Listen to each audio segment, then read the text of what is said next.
John chapter 14, verses 2 and 3. And this is Jesus talking. In my Father's house are many mansions. If it were not so, I would have told you. I go to prepare a place for you. And if I go and prepare a place for you, I will come again and receive you unto myself, that where I am, there ye may be also. I want to talk about the rapture some more, when Jesus comes for the believers.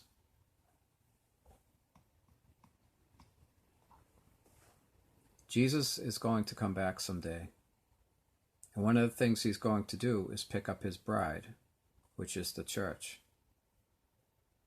The Apostle Paul talks about in 1 Thessalonians chapter 4, and also in 1 Corinthians chapter 15. He said, "The Lord will descend from heaven with a shout, with the voice of the archangel, and with the trump of God. And the dead in Christ will rise first. Then the believers who are alive and remain will be caught up together with them in the clouds to meet the Lord in the air. They will be changed. In a moment, in a twinkling of an eye, at the last trump, the trumpet will sound, and the dead will be raised incorruptible. And then the ones who were alive will be changed and become incorruptible. And they will all be with the Lord forever." I think Matthew 24 is talking about the same thing. When it talks about Jesus coming back and he sends his angels out to gather his elect. I know a lot of pre-tribbers would disagree with me on that, but that's how I see it. I could be wrong, but that is how I currently see it. The rapture is going to be awesome. I really hope I'm still here to experience it. I hope it happens in our lifetime. And with the way things are going in the world, it might.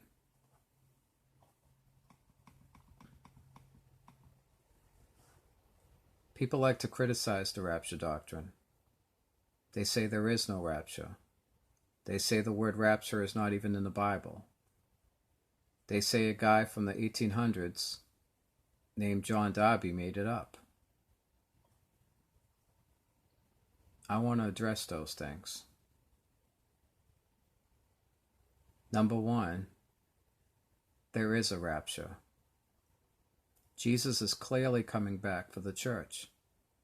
It's in the Bible. We call this event the rapture. Number two, but is the word rapture in our Bible? No. It's just what we call it. Number three, I don't know a whole lot about John Nelson Darby, but I know some. He is considered the father of the dispensationalism movement. He believed God had plans for both the church and for the nation of Israel, and I agree with that. It is said that he originated the secret rapture theory. Did you ever see those movies Left Behind and things like that, where the rapture just happens suddenly and millions of people disappear and nobody knows what happened to them?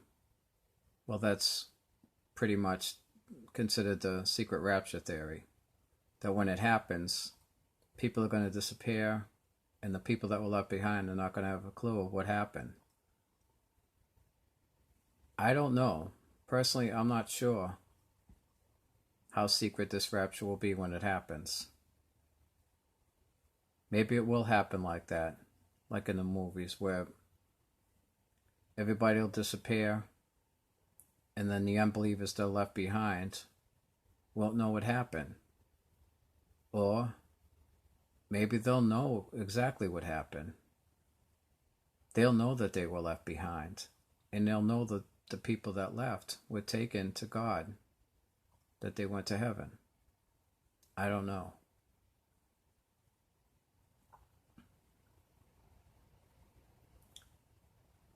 Darby believed the rapture was different from the glorious appearing of Christ, and I agree. If you really compare the two, the scriptures that have to do with the rapture and the scriptures that have to do when Jesus comes back with his army to fight, they seem to be two different events to me. In the rapture, Jesus takes the church to his Father's house, which is heaven. In the glorious appearing, the second coming, Jesus comes with his heavenly army to defeat the beast and bring judgment to the ungodly. I'll be talking more about the glorious appearing, second coming of Christ in my next video. God bless.